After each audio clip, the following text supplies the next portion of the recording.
കുറച്ച് ദിവസമായിട്ട് ഉണ്ടാക്കുന്നുള്ള ലിസ്റ്റിൽ പെട്ട ഒന്നാണ് ഈ ഒരു മുട്ട കേക്ക്. നമ്മുടെ മലബാർ ഏരിയയിലെ ബേക്കറികളിലും സൽക്കാരങ്ങളിലും താരം തന്നെയാണ് ഈ മുട്ട കേക്ക്.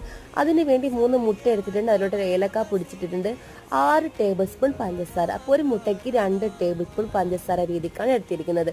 അപ്പോൾ വിസ്ക് വെച്ച് ചെയ്യാവുന്നതേ ഉള്ളൂ. ഞാൻ ഇവിടെ സമയത്തിന്റെ പരിമിതി മൂലം ബീറ്റർ ഉപയോഗിച്ച് ചെയ്യുന്നതേ ഉള്ളൂ. അപ്പോൾ ഇതാ നന്നായിട്ടൊന്ന് ബീറ്റ് ചെയ്തെടുത്തിട്ടുണ്ട്. ഇനി അതിലോട്ട് നമ്മൾ 6 ടേബിൾ സ്പൂൺ മൈദപ്പൊടി ഇട്ട് കൊടുക്കാം. പിന്നെ ഒരു നുള്ളുപ്പും കുറച്ച് മഞ്ഞൾപ്പൊടി ഓപ്ഷനാണ്. നിറം വേണമെങ്കിൽ മാത്രം ചെയ്ത് കൊടുത്താൽ മതി കേട്ടോ. അപ്പോൾ ഏത് പാത്രത്തിലാണ് നമ്മൾ ചെയ്ത് കൊടുക്കുന്നത് അതിൽ കുറച്ച് ഓയിൽ തടവ്, അതിലോട്ട് നമ്മൾ മിക്സ് ചെയ്ത് വെച്ചാൽ ഇതൊന്ന് ഒഴിച്ചു കൊടുക്കാം. പിന്നെ ഓവൻ സെറ്റപ്പ് ചൂടായിട്ടുണ്ടായിരുന്നു, അതിലോട്ട് നമ്മൾ വെച്ച് അരമണിക്കൂറിന് ശേഷം ഇതുപോലെ കിട്ടിയിട്ടുണ്ട്. വളരെ സൂപ്പർ ടേസ്റ്റ്, ആവി പറക്കുന്നുണ്ട്. പിന്നെ ക്ഷമയില്ലാത്തതുകൊണ്ട് പെട്ടെന്ന് തന്നെ എടുത്തതാണ് കേട്ടോ.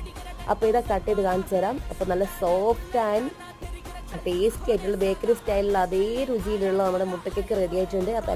അപ്പോൾ ഇതെല്ലാവരും ട്രൈ ചെയ്ത് നോക്കൂ. എൻ്റെ ചാനൽ ഇഷ്ടപ്പെടുകയാണെങ്കിൽ സബ്സ്ക്രൈബ് ചെയ്ത് സപ്പോർട്ട് ചെയ്യാൻ